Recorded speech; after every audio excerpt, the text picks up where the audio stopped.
আপনার একটা কথা সবার শুনি।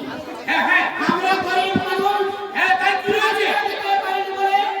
আপনার সিংহাসন আনোয়ার খান আমাদেরকে কোনো চাবুক পেয়েছে, এমনকি আমার বাচ্চাকে আগুনে দিয়ে দেওয়ার মতো করেছিল। আপনার সিংহাসন আনোয়ার খান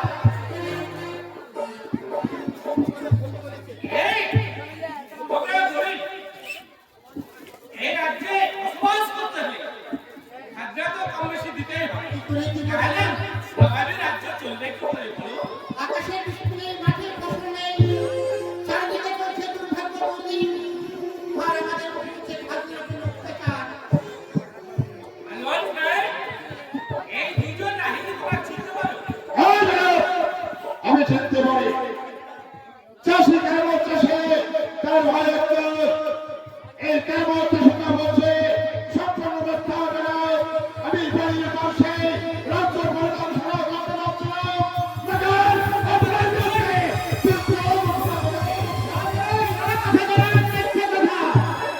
জানেন দেখবেন কেমন করে চাহুয়া আমার চাহুয়া রয়েছে, এই দেখুন না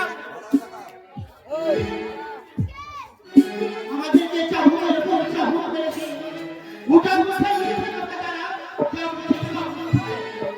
আনোয়ার সাহেব, বলুন যারা তোমাকে খাজনা আনতে পাঠিয়েছি, এটা সঠিক।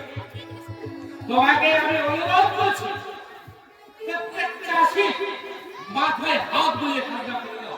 যারা তাহলে তুমি চা ভোগে তা চা ভোগ উপহার করেছো, এ আমি কিছু দিয়ে নেব।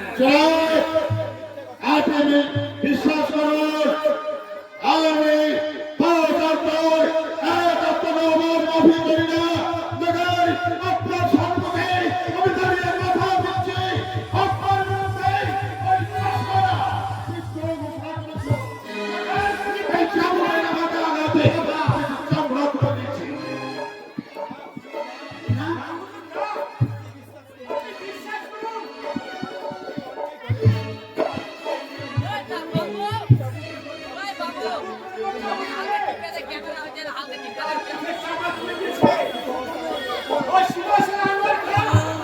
সুভাষ আনোয়ার খান, বলুন জনাব। এই একটা আছে হাতে পায়ে ধরে তুমি খাওয়া যাও। অসম্ভব, অসম্ভব জনাব, অসম্ভব। সামান্য চাষার ওই চাষাদের হাতে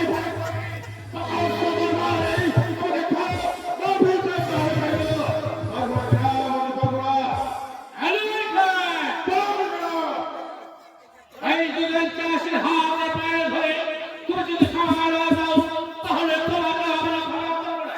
আবার হবে বিপ্লব লড়াই, তোমার কল্যাণ করছি, তোমায় বিরাট উঠতে দিচ্ছি।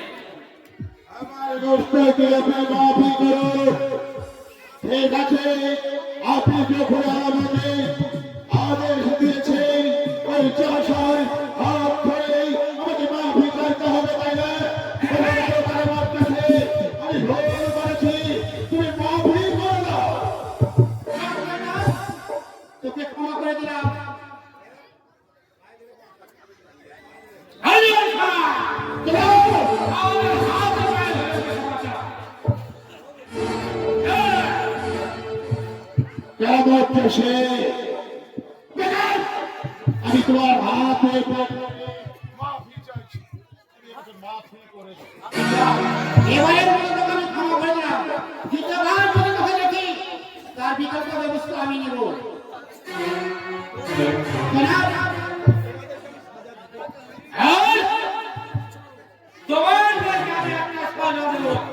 জনাব হ্যাঁ, এই প্রিয়াবরের লোক আনোয়ার খান তার রাজ্যে বসবাস করে আর তাকে খাদ্য দেবে না।